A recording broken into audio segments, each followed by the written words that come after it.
Madame,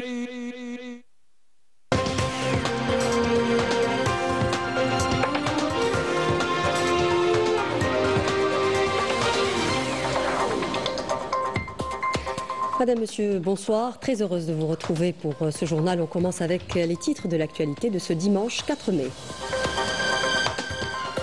Le sultan d'Oman, Haitham Ben Tariq, en visite d'État de 2 jours en Algérie. Il a été accueilli à son arrivée par le président de la République. Les deux dirigeants ont eu des entretiens bilatéraux au salon d'honneur à l'aéroport Houari Boumediene d'Alger.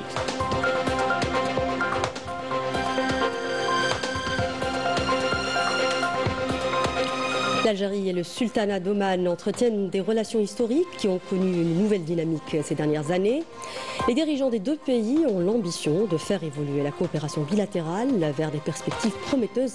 On en parle dans un instant. À l'étranger, la France épinglée dans le rapport de Transparency International. Le pays a dégringolé dans l'indice de la corruption 2024 en se classant à la 25e position.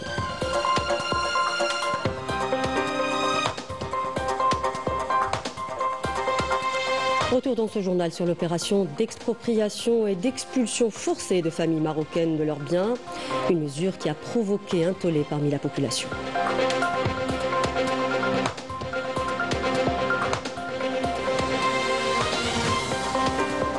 Dans l'actualité nationale, le salon Batimatech 2025 se tient à Alger jusqu'au 8 mai prochain. Cette 27e édition connaît la participation d'un grand nombre d'exposants, dont des entreprises nationales et étrangères. Bienvenue à tous. Je le disais à l'instant, le sultan d'Oman, Haitham Ben Tariq, est arrivé aujourd'hui à Alger pour une visite d'État de 2 jours. Un accueil officiel lui a été réservé par le président de la République, Abdelmadjid Tebboune, à son arrivée à l'aéroport international Houari Boumediene, tandis que 21 coups de canon retentissaient en l'honneur de l'hôte de l'Algérie.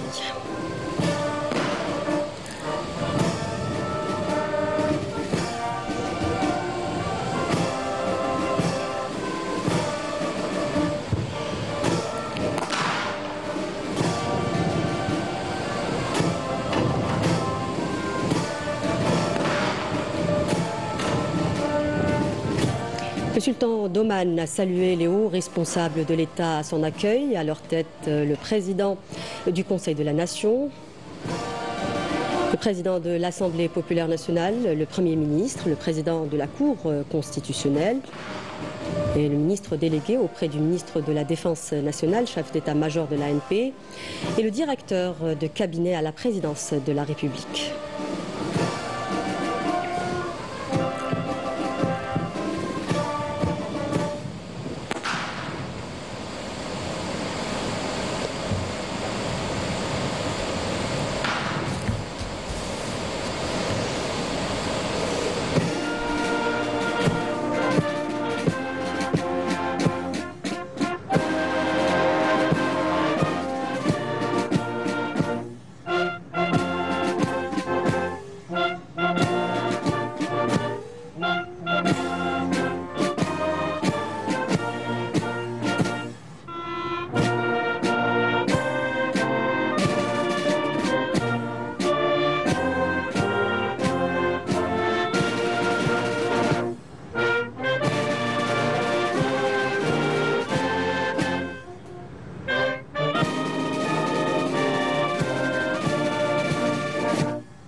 Et après avoir écouté les hymnes nationaux des deux pays et le salut au drapeau,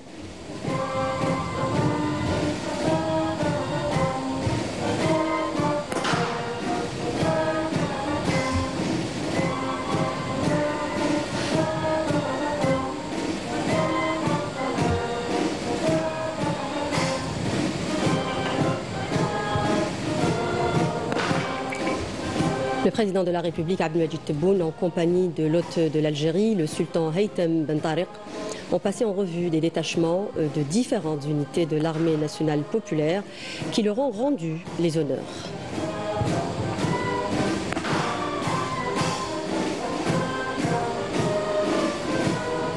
Le sultan d'Oman, Haytham Ben Tariq, a par la suite salué la délégation algérienne présente à son accueil.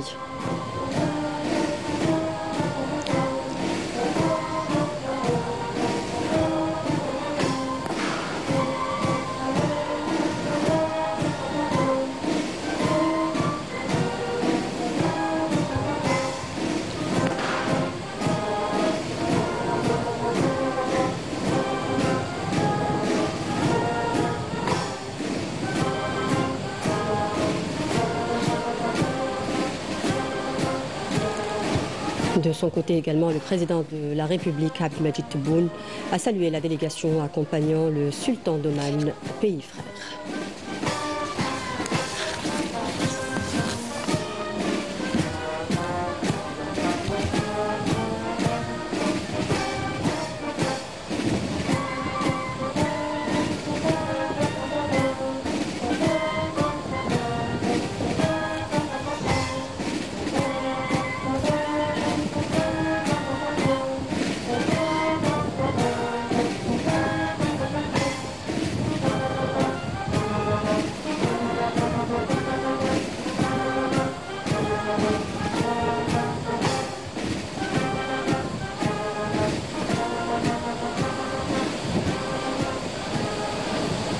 Au salon d'honneur, le président de la République, Abdelmadjid Tebboune, en compagnie de son frère, le sultan d'Oman, Haytham Ben Tariq, ont été salués par des membres du corps diplomatique accrédité en Algérie, représentant des pays arabes, africains, européens, d'Amérique et d'Asie. La visite d'État qu'effectue le sultan d'Oman en Algérie représente une étape phare dans l'histoire des relations bilatérales enracinées qui unissent les deux pays et les deux peuples frères, caractérisés par la concordance des vues entre Alger et Masqat concernant un bon nombre de questions régionales et internationales, à leur tête la question palestinienne. Les relations bilatérales s'articulent également sur des principes communs visant le renforcement de l'action arabe commune et l'unification des rangs arabes. La coopération bilatérale algéro-omanaise a connu une nouvelle dynamique ces dernières années à la faveur de la volonté forte des dirigeants des deux pays de construire un partenariat stratégique privilégié couvrant différents domaines, notamment suite à la visite du président de la République au sultanat d'Oman, couronné pour rappel par la signature de 8 mémorandums d'entente. Un fonds d'investissement conjoint a également été créé permettant la mise en place de partenariats, de projets communs dans les domaines de l'énergie, des énergies renouvelables, de la pétrochimie ou encore de l'agriculture saharienne, entre autres secteurs prometteurs.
Par la suite, et toujours au Salon d'honneur, le président de la République, Abdelmajid Tebboune, a eu des entretiens bilatéraux avec le sultan d'Oman, Haytham Ben Tariq. Les entretiens se sont déroulés en présence du président du Conseil de la Nation, du président de l'Assemblée populaire nationale, du Premier ministre, du président de la Cour constitutionnelle, du ministre délégué auprès du ministre de la Défense nationale, chef d'état-major de l'armée nationale populaire, du directeur de cabinet à la présidence de la République, ainsi que de membres de la délégation de haut niveau accompagnant le sultan Haytham Ben Tariq.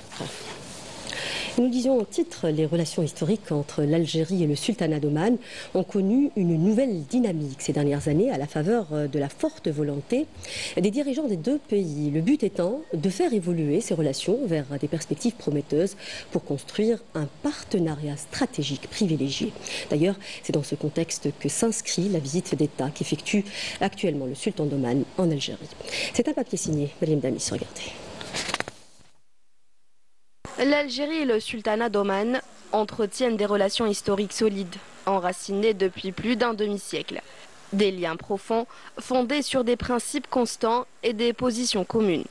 En 1973, sur le sol algérien, la rencontre entre le président Houari Boumedienne et le sultan Qaboos a constitué une étape clé, illustrant la profondeur et l'harmonie des relations entre les deux pays frères. La visite d'État que Sa Majesté le Sultan Haytham Ben Tariq s'apprête à effectuer en Algérie reflète la profondeur des relations historiques entre les deux pays frères et vient réaffirmer la solidité des liens qui les unissent depuis des décennies à plusieurs niveaux. Les relations entre l'Algérie et Oman sont marquées par une excellence constante et un renouveau à travers l'histoire. Elles traduisent l'harmonie de vue entre les dirigeants des deux pays. En octobre dernier, la visite d'État du président de la République, Abdelmajid Tebboune, à Oman a donné un nouvel élan aux relations entre les deux pays, avec la signature de 8 mémorandums d'entente, la création d'un fonds d'investissement commun et le lancement de plusieurs partenariats. Cette visite historique de Sa Majesté le Sultan en Algérie marque un tournant dans les relations entre les deux pays, avec une croissance notable dans les domaines politiques et économiques. Elle impactera également le secteur privé, avec de nouveaux investissements omanais attendus en Algérie dans les mois à venir. La visite du sultan Haytham Ben Tariq en Algérie souligne les relations profondes et durables entre les deux pays qui se rapprochent sur le plan politique et économique. Alors qu'Alger et Mascate unissent leurs efforts face aux défis régionaux, l'Algérie, forte de sa position internationale, renforce ses liens avec Oman dans un esprit de coopération mutuelle. Ce sont deux pays influents dans la région, reconnus pour leur stabilité politique. Ils disposent également de grandes opportunités pour tirer parti de leur position stratégique. L'Algérie et le sultanat d'Oman, guidés par les principes de non-ingérence, de règlement pacifique des conflits et d'unité arabe, condamnent ensemble l'agression sioniste contre la Palestine.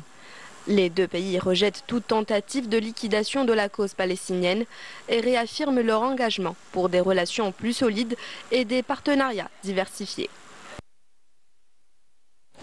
Nous restons dans le volet coopération. Le ministre d'État, ministre des Affaires étrangères de la communauté nationale étrangère et des Affaires africaines, Ahmed Attaf, a reçu le vice-ministre japonais des Affaires étrangères, Hisashi Matsumoto, en visite officielle en Algérie. Cette visite s'inscrit dans le cadre de la tenue de la première session du comité intergouvernemental économique conjoint algéro-japonais. La rencontre d'Ahmed Attaf avec le vice-ministre japonais a permis de passer en revue les résultats du comité intergouvernemental économique conjoint. Les deux parties ont examiné plusieurs questions d'actualité internationale et régionale, à leur tête les développements de la question palestinienne. Le vice-ministre japonais, le secrétaire général du ministère des Affaires étrangères de la communauté nationale à l'étranger et des Affaires africaines ont co-présidé la première session du comité intergouvernemental économique conjoint algéro-japonais, un comité qui a réaffirmé l'importance de l'élargissement et du développement des relations de coopération entre les deux pays ainsi que la conjugaison des efforts en vue d'insuffler un nouvel élan au partenariat algéro-japonais, notamment dans son volet économique, en phase avec les priorités et les objectifs de développement des deux pays. Chargée par le président de la République, Abdelmadjid Tebboune, la secrétaire d'État chargée des affaires africaines, Selma Barta Mansouri, a pris part à la cérémonie d'investiture du président de la République du Gabon, Brice Oligui Nguema, qui s'est tenue hier à Libreville en présence de chefs d'État et de gouvernement. Nous en parlions en préambule. À l'étranger, la France dégringole dans l'indice de la corruption 2024 à la 25e position, selon le rapport de Transparency International. Un classement qui met en lumière des failles structurelles dans la lutte anticorruption dans ce pays. Épinglé dans de nombreux scandales, s'y ajoute la perte de confiance de la population dans les institutions démocratiques, nous dit Majda Jahmoun dans ce papier. En France, la corruption gangrène principalement la sphère politique. Elle est telle qu'elle a atteint des chiffres alarmants. Il y a des estimations qui sont faites. Il y a une estimation notamment qui a été faite par le Parlement européen dans toute l'Union européenne et qui chiffre pour la France le coût direct et indirect de la corruption à 120 milliards d'euros par an. Uniquement en France. L'Hexagone a d'ailleurs dégringolé de 5 places dans l'indice de perception de la corruption IPC 2024 publié par Transparency International en février 2025. Le constat de l'ONG est sans appel. La France risque de perdre le contrôle de la corruption. Une situation exacerbée par une justice à deux vitesses.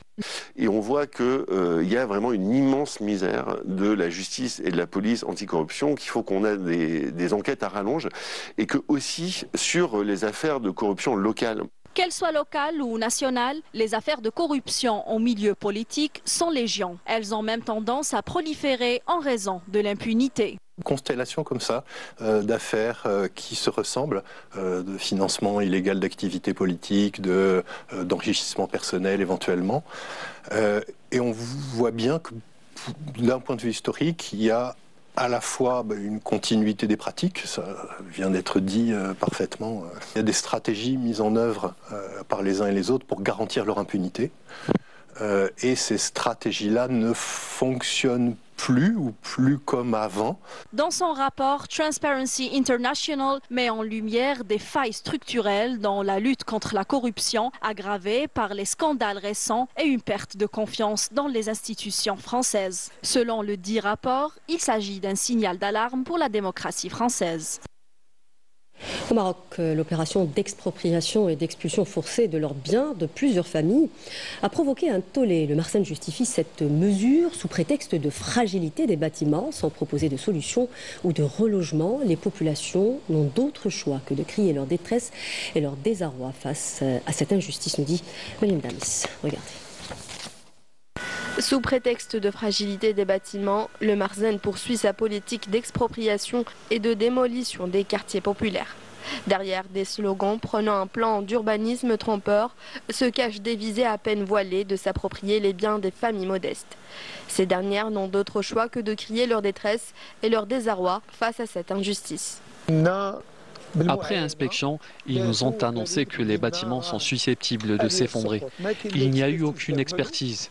Au contraire, ces bâtiments peuvent résister aux affres du temps pendant 20, 40 ou même 100 ans. Cette situation préoccupante suscite une large colère au sein de la population et alimente des craintes grandissantes concernant un éventuel projet caché de redéfinition de la carte démographique des villes marocaines. Ils nous disent que c'est pour l'intérêt général, chose qui n'est pas vraie. Au final, on nous annonce que nous avons 15 jours pour quitter les lieux. Je n'ai pas d'argent pour payer le loyer. Désemparés, les Marocains frappés par des ordres d'expropriation n'ont désormais d'autre choix que de sortir dans la rue pour dénoncer cette injustice et réclamer leur droit à une vie décente qui commence d'abord par le droit d'être indemnisé ou relogé dans un logement décent. Ce qui se déroule au Maroc ne se limite pas à des abus isolés, mais constitue un plan bien orchestré visant à évacuer les quartiers populaires et à déloger les habitants pauvres de leurs biens au profit de sionistes qui prétendent en être les propriétaires ou au profit de certains hommes d'affaires proches du Marseigne. Au Mali, manifestation à Bamako où des centaines de personnes ont battu le pavé suite à l'appel d'une large coalition de partis politiques maliens. Les manifestants dénoncent la dictature et leur dissolution envisagée par les autorités militaires au pouvoir. Les partis politiques exigent la fin de la transition politico-militaire et la mise en place d'un calendrier de retour rapide à l'ordre constitutionnel, dit Walid Yousfi.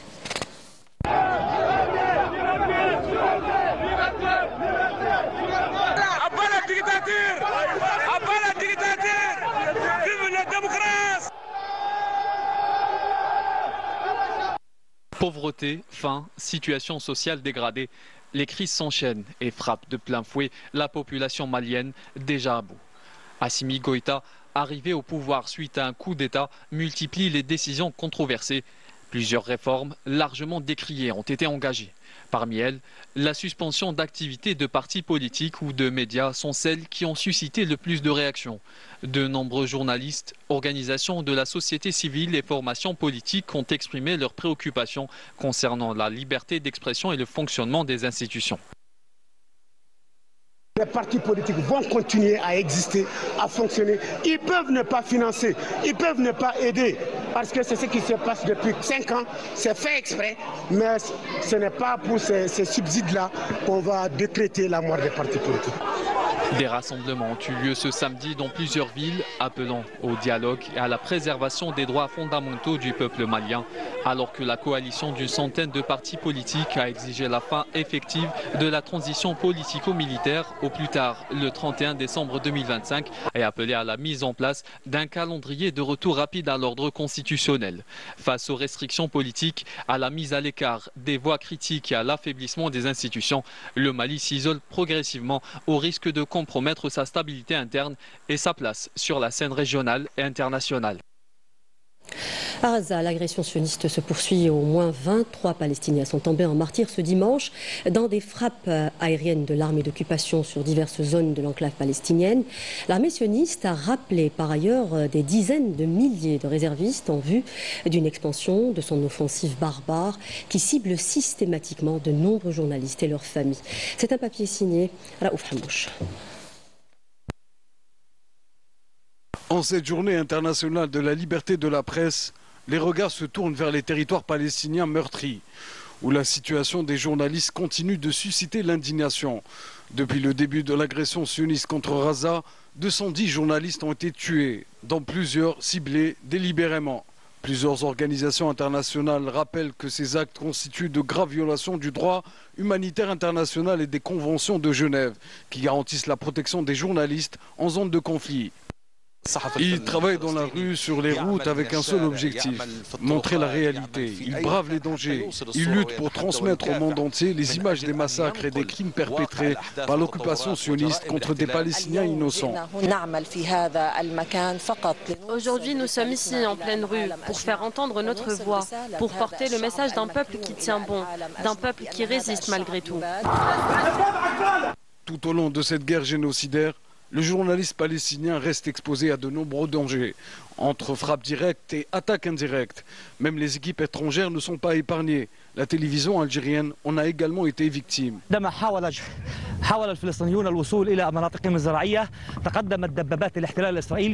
Les images en provenance de Gaza ont marqué les esprits.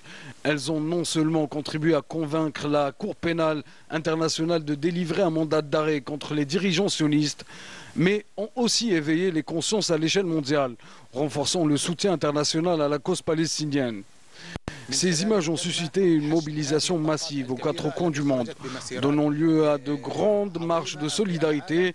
Elles ont également permis de mieux faire comprendre la décision de la Cour pénale internationale d'émettre des mandats d'arrêt contre les dirigeants sionistes, alléguant leur responsabilité dans le crime de guerre et de génocide en cours à Gaza. Face aux bombes, il reste la caméra. Face au silence, il reste la vérité. Et tant qu'il y aura des journalistes pour témoigner, la voix des peuples opprimés continuera de franchir les frontières et l'oubli. Et dans le même sillage, le rôle remarquable et authentique de l'Algérie pour mettre fin au massacre et à la guerre génocidaire menée contre le peuple palestinien, salué lors du 38e congrès de l'Union interparlementaire arabe tenu ce dimanche à Alger. Les participants ont loué le rôle remarquable joué par notre pays sous la conduite du président de la République et ce, dans le cadre de son mandat de membre non permanent au Conseil de sécurité de l'ONU pour faire cesser l'agression sioniste contre le peuple palestinien et œuvrer à permettre à l'État de Palestine d'obtenir le statut de membre de plein droit à l'ONU. La déclaration d'Alger, issue de ce congrès, a réaffirmé par ailleurs le caractère central de la cause palestinienne que le plein soutien aux droits du peuple palestinien, appelant la communauté internationale à rompre avec le silence honteux qui a permis à l'entité sioniste de poursuivre ses crimes sans reddition de comptes. Ouverture ce dimanche de la 27e édition du Salon international du bâtiment, des matériaux de construction et des travaux publics Batimatech 2025. Le salon connaît la participation d'un grand nombre d'exposants, dont des entreprises nationales, publiques et privées, ainsi que des sociétés étrangères. Il vise la promotion du secteur et de l'industrie locale, qui s'impose désormais et connaît un développement significatif. Naïm El Walish était sur place. Regardez. Pour sa 27e édition, Batimatech offre un éventail de produits et services à la fois classiques et innovants. À eux seuls, les secteurs très florissants de la céramique et du ciment engrangent un bénéfice de plus de 100 millions d'euros par an. L'innovation, c'est le cœur de la fabrication et de la production de la céramique. Notre céramique est exportée en Afrique. Nous avons fait des incursions en Mauritanie, au Sénégal, en Côte d'Ivoire, au Cameroun et en Éthiopie. Toutes nos cimenteries nouvelles ont été dotées de la dernière technologie dans ce but, c'est-à-dire de réduire nos consommations. Sur le volet exportation, c'est-à-dire le groupe travaille, c'est-à-dire depuis 2018 dans le domaine de l'exportation. On est en train d'exporter depuis 2018, c'est-à-dire chaque année on est en train d'augmenter nos volumes à l'export et on essaie de viser d'ici l'horizon des années 30, c'est-à-dire arriver peut-être à capacité JICA, c'est-à-dire 8 millions de tonnes à l'export. Outre les 350 exposants algériens, ce rendez-vous a accueilli une quinzaine de pays étrangers, dont l'Italie, la Turquie, le Portugal et la présence en force de la Chine. Actually, this is the first time I go to Algeria for meet little. Je suis en train de voir le marché. Qu'est-ce qui demande comme demande des machines. الضمان تاعها هو الحديد وترانسفورماسيون تاع الحديد. باش يديروا فيه باغ اكزومبل التريا السودي يديروا فيه الكلوتور الكرياج اكسيتيرا اكسيتيرا. هنا لا ماتير بريمير اللي الجيريان دونك انا با بزون باش ما يلزمش نجيبوا لا ماتير بريمير من الخارج. عندنا في بلاره يخدموا فيه الجزائر، عندنا في توسيالي يخدم فيه، عندنا الحجار يخدم، دونك يلزمنا غير لي ماشين. دونك هما يجيبوا لي ماشين وحنا ينجموا يصنعوا في الجزائر pour le marché algérien وزيد التصدير ثاني. Il y a presque 30 ans que nous sommes présentés en Algérie. On a plusieurs installations pour le façonnage de la pierre naturelle marbre et granit. Et depuis 4-5 années, on a commencé en coopération avec Sarlendalia. Et ensemble, on a étudié une usine, à nos avis, assez moderne pour le façonnage du marbre et granit. Il y a beaucoup de possibilités pour les marchés algériens qui doivent être exploités. Bien sûr, le marché de la pierre naturelle, c'est très lié au marché du bâtiment. Donc, pierre naturelle, céramique, bois, briqueterie, etc. Incontournable pour des coopérations commerciales et techniques, ce salon qui s'étale jusqu'à jeudi prochain se veut un pont entre les marchés et un levier pour le développement du secteur en Algérie. Lancement ce dimanche de l'opération de vente des moutons de l'Aïd al-Adha importés de Roumanie. Une opération qui a débuté à travers les différentes wilayas du pays en collaboration entre le groupe des industries agroalimentaires et logistiques agrologues et les autorités locales. Le nombre des points de vente s'élève à près de 800 à l'échelle nationale. L'exemple à Djidjel avec Walid Yousfi. À Djidjel, les points de vente de moutons importés ont ouvert leurs portes aujourd'hui dans une atmosphère marquée par une organisation rigoureuse. Une initiative saluée par les nombreux citoyens présents sur place, contents de pouvoir acheter le mouton de l'Aïd au prix fixé de 40 000 dinars. Nous sommes venus ici pour acheter des moutons pour fêter l'Aïd en famille. Nous remercions le gouvernement pour cette initiative. 40 000 dinars est un bon prix. C'est un beau mouton. Le prix est accessible à tous. C'est une bonne initiative. Nous sommes venus récupérer notre mouton. Il y a une bonne organisation. L'opération de vente des moutons de l'Aïd est organisée à travers 4 points de vente aménagés pour l'occasion, couvrant ainsi les différentes régions de la wilaya de Djidjel. Tous les moyens humains et matériels ont été mobilisés, notamment pour garantir un bon accueil aux citoyens et le bon déroulement de la vente des moutons. Comme vous pouvez le constater, l'opération se déroule normalement et sans difficulté. Jusqu'à présent, 2000 têtes ovines ont été distribuées sur les 4 points de vente dédiés à la wilaya de Djidjel. Nous attendons un autre arrivage de moutons importés qui seront distribués et proposés à la vente dans les meilleures conditions. Une démarche qui traduit la volonté de l'État à offrir des solutions accessibles dans un cadre organisé et soucieux du pouvoir d'achat des citoyens. Et à la fin de ce journal, je vous emmène à Tiqchda, dans la wilaya de Bouira, une région perchée à près de 1500 mètres d'altitude et dont les multiples atouts en font le paradis des randonneurs, des bivouaqueurs, des skieurs, mais aussi des familles, souvent en quête de belles destinations nichées en pleine nature. On voit ça avec Raouf Hamouche. Niché au cœur des majestueuses montagnes du Djourdjoura, Tiqchda resplendit au printemps, vêtu de son manteau vert éclatant, un joyau naturel qui séduit les visiteurs en quête d'évasion et d'air pur, lassés par l'agitation urbaine. Là-haut, il n'y a que le calme et sérénité, un véritable havre de paix. Et il fait vraiment beau. Alhamdoulilah, هربنا من la pression تاع الخدمة وهكذاك نكومونسيو une semaine bien avec une boule d'énergie. La vue est à couper le souffle. L'endroit est paisible et sécurisé. Amateurs de sport et d'aventure, les hauteurs du Djourdjoura vous ouvrent leurs bras. Un terrain de jeu naturel pour les passionnés de randonnée, d'escalade ou simplement de grands espaces. Ici, chaque pas est un défi, chaque ascension une source de plaisir. J'encourage tout le monde, petit et grand, à venir faire de la randonnée ici. Ça ne peut qu'être bénéfique pour le corps et le mental. C'est une passion. La randonnée est une passion. On y gagne sa santé, on s'oxygène l'esprit en laissant derrière soi le stress du quotidien. À Tiqchda, l'aventure ne se mesure pas au nombre de kilomètres traversés, mais aux sensations procurées. Un lieu magique où le cœur et l'âme prennent de la hauteur. Et si vous voulez prendre de la hauteur, destination Tiqchda donc. Voilà qui termine ce journal. Merci de nous prêter attention. L'info continue sur Canal Algérie. Prochain point de l'information à 20h en langue nationale. J'aurai le grand plaisir de vous retrouver demain à 19h. Au revoir.